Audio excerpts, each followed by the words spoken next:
Bonjour, Nicolas Collen, cofondateur de l'Association des mémoires algériennes et responsable de l'exposition sur l'histoire de la poésie algérienne. Bonjour, moi je suis Khadija Nemri, cofondatrice de l'Association des mémoires algériennes et présidente. Et vous êtes bien sur le courrier de l'Atlas.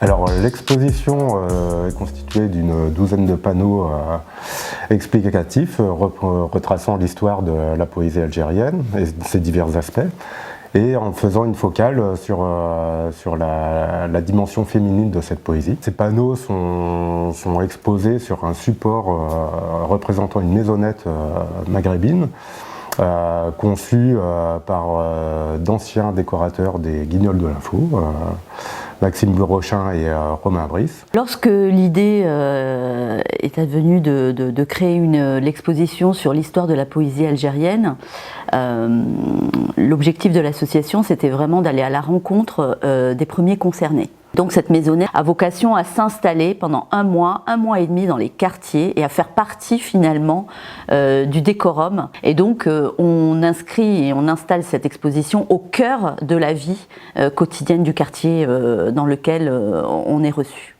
C'est-à-dire que l'expo, elle est exclusivement réservée au quartier.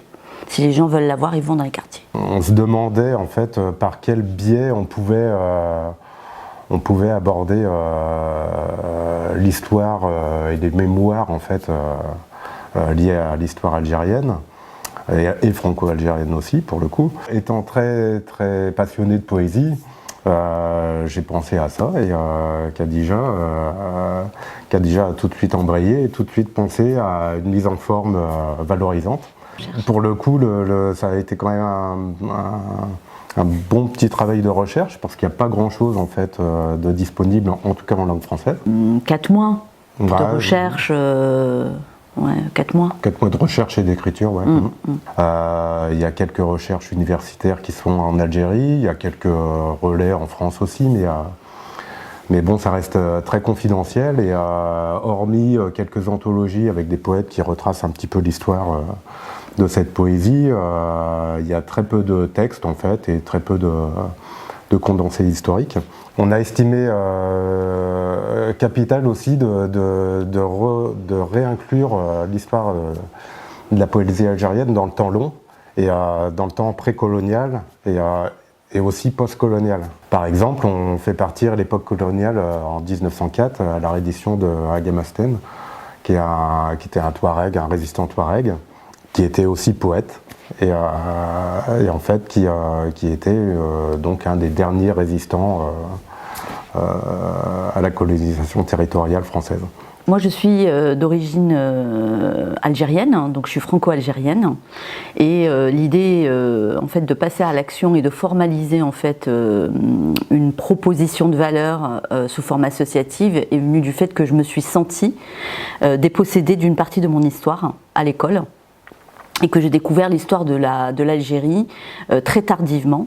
Et donc on s'est dit avec Nicolas comment est-ce qu'on pouvait à un moment donné proposer de transmettre des mémoires, puisqu'elles sont plurielles, les mémoires algériennes. Et l'histoire de la poésie algérienne permet en fait de naviguer dans l'histoire de ce pays et à travers aussi le monde sous une forme culturelle et attractive. Je pense que la diaspora algérienne elle a intérêt à s'intéresser au sujet. D'ailleurs, l'association des mémoires algériennes, si on l'a créée, c'est parce qu'on n'a pas trouvé d'offres qui existaient avec l'orientation que l'on voulait, c'est-à-dire la concorde, autour voilà, des enfants d'immigrés, enfin de résistants, d'harkis, etc. Voilà, s'intéresse qui veut au sujet, je pense qu'il y a vraiment de belles matières à faire des choses et à transmettre à cette jeune génération qui vit dans ces quartiers leur culture,